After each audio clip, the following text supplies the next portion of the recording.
Assalamualaikum warahmatullahi wabarakatuh.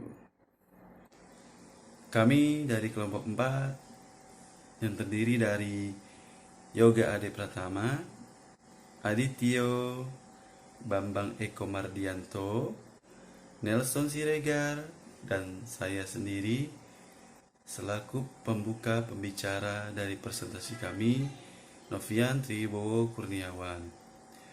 Kelompok kami ingin melakukan presentasi dengan judul materi Analisa Tata Kelola Teknologi Informasi menggunakan COVID-5 atau COVID-5 pada PT Catur Mitra Sejati Sentosa.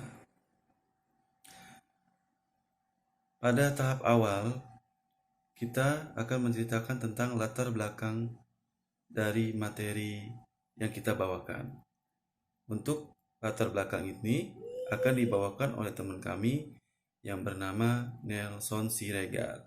Silakan Nelson Siregar untuk membawakan materi pertama, yaitu latar belakang dari materi ini. Latar belakang. Penggunaan teknologi informasi pada suatu perusahaan tentunya akan memberikan banyak keuntungan bagi perusahaan itu dan menjadi keunggulan bagi perusahaan untuk bersaing dengan perusahaan lain. Peningkatan peran teknologi informasi nantinya harus berbanding lurus dengan investasi yang dikeluarkan. Hal ini membutuhkan perencanaan yang matang dalam pelaksanaan investasi teknologi informasi nantinya. Seperti halnya yang dilakukan oleh PT Catur Mitra Sejati Sentosa. Untuk meningkatkan kualitas dan melayani customer, PT Catur Mitra Sejati Sentosa menggunakan teknologi informasi berbasis komputer EAS untuk memudahkan seluruh proses kerja.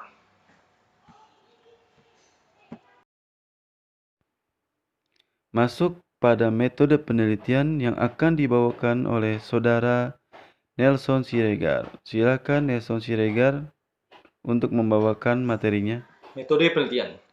Dalam penelitian ini, kasus teliti adalah evaluasi tata kelola teknologi informasi, khususnya dalam penerapan sistem informasi di perusahaan PT Catur Mitra Sejati Sentosa, menggunakan framework COVID-5 pada domain, B4 pada persediaan dan kapasitas sistem, APO7 mengelola sumber daya manusia, DSS5 mengubah proses dari awalnya dilakukan secara manual, sekarang sudah dikerjakan dalam sebuah sistem yang saling terkait. Software ini memiliki 7 silen yang terhubung dengan satu server menggunakan jaringan LAN. Staf IT PT Catur Mitra Sejati Sentosa melakukan proses backup setiap 1 hari sekali untuk menghindari potensi data crash dan hilang.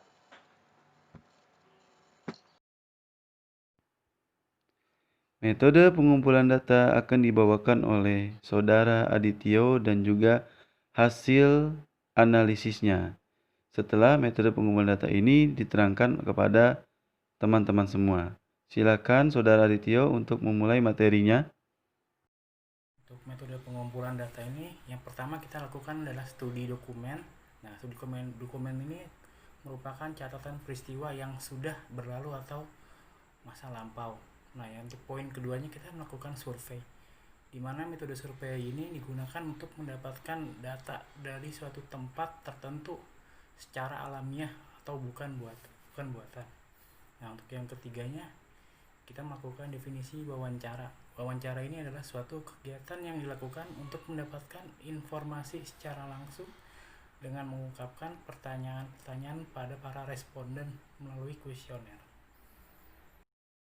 Kita melakukan proses analisis dan hasilnya. Yang pertama itu ada proses IT MEA1. Nah, untuk proses aktivitas ini terdiri dari MIE 1.1, MIE 1.2, MIE 1.3. Nah, deskripsinya ini tentang memantau pendekatan, menetapkan kesesuaian target kerja, menganalisis serta melaporkan kinerja kerja.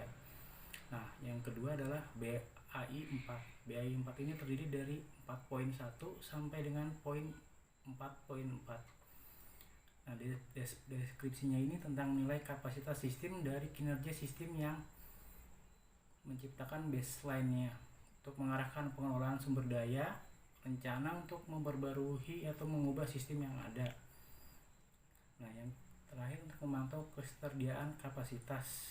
Nah, yang selanjutnya adalah APO7. APO7 ini terdiri dari 7.1 sampai dengan 7.5.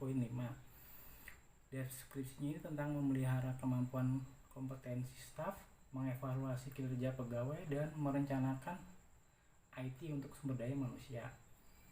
Nextnya adalah DSS 05. DSS 05 ini terdiri dari DSS 5.1 sampai dengan DSS 5.6.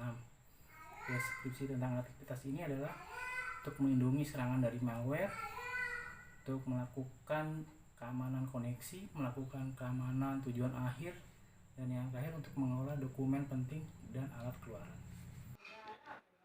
Untuk rata-rata analisis kuesioner akan dibawakan oleh Saudara Bambang. Silakan Saudara Bambang untuk menjelaskan materi rata-rata analisis kuesioner. Pada pembahasan ini saya akan membahas terkait rata-rata analisis kuesioner. Rata-rata hasil perhitungan kuesioner seluruh domain proses dibulatkan untuk menentukan level kematangan yang sesuai dengan penilaian ISO atau IEC 15504 yang tertera pada tabel sebagai berikut.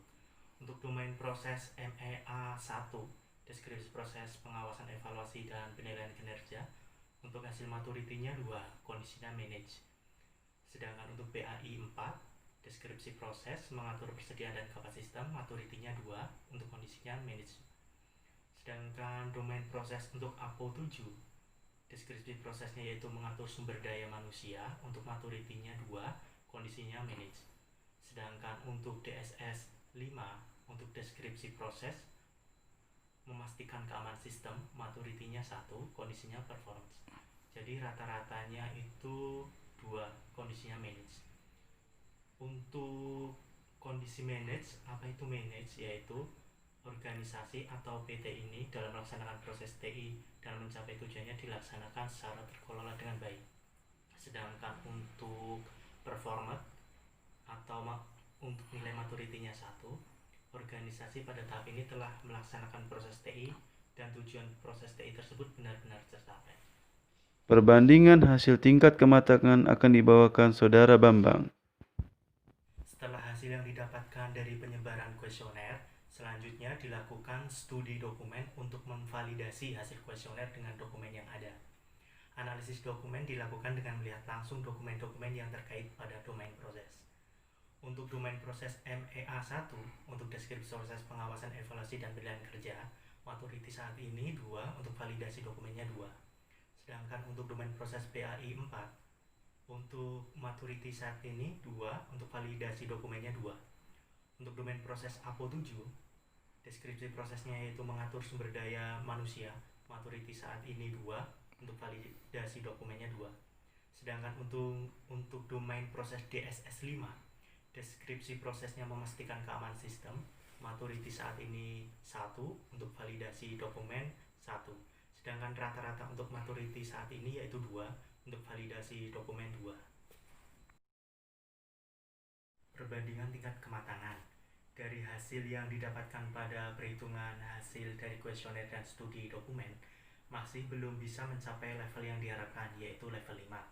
Karena terdapat kesenjangan di 4 domain, maka peneliti melakukan analisis kesenjangan dengan membandingkan tingkat kematangan saat ini dan tingkat kematangan yang diharapkan, agar mendapatkan gap sebagai berikut.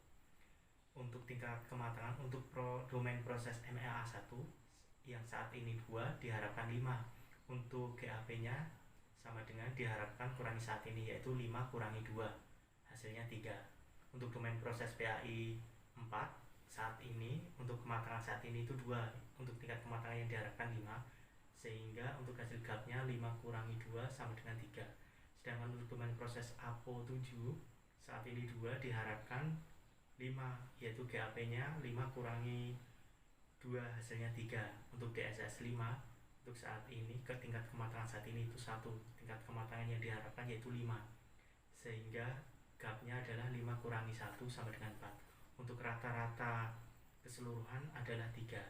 Dapat dilihat dari nilai rata-rata semua domain masih belum mencapai tingkat kematangan yang diharapkan oleh PT Catur Mitra Sejati Sentosa, sehingga hal ini dapat terlihat dari rata-rata jarak pada seluruh domain adalah 3. Maka perlu diberikan rekomendasi perbaikan pada start domain yang digunakan. Dan penutup kesimpulan akan dibawakan Saudara Yoga Ade Pratama. Selamat petang semua. Perkenalkan, saya Yoga Adi Pratama. Pada kesempatan kali ini saya akan menyampaikan sebuah kesimpulan atas audit yang sudah kita lakukan bersama-sama di PT Catur Mitra Sejati Sentosa. Pada kesimpulan ini ada beberapa poin yang sudah kita cantumkan. Di antaranya, evaluasi dan analisis tata kelola IT pada EAS dilakukan di PT Catur Mitra Sejati Sentosa menggunakan kerangka kerja COVID-5 dengan domain BAI4, APO7, DSS5, dan MEA1 masih belum dilaksanakan sepenuhnya. Dan tingkat kematangan tata kelola teknologi informasi dalam sistem EAS di PT Catur Mitra Sejati Sentosa berada pada level 2. Berarti pada kategori ini hanya tercapai sebagian dan hanya beberapa bukti saja. Ya, berikut adalah kesimpulan dari analisis yang kita lakukan pada PT Catur Mitra Sejati Sentosa.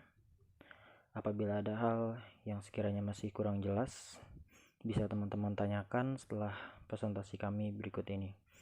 Saya rasa itu apabila ada kekurangan dalam penyampaian, penulisan, dan pemaparan, saya atas nama kelompok mengucapkan mohon maaf yang sebesar-besarnya. Saya akhiri, wassalamualaikum warahmatullahi wabarakatuh.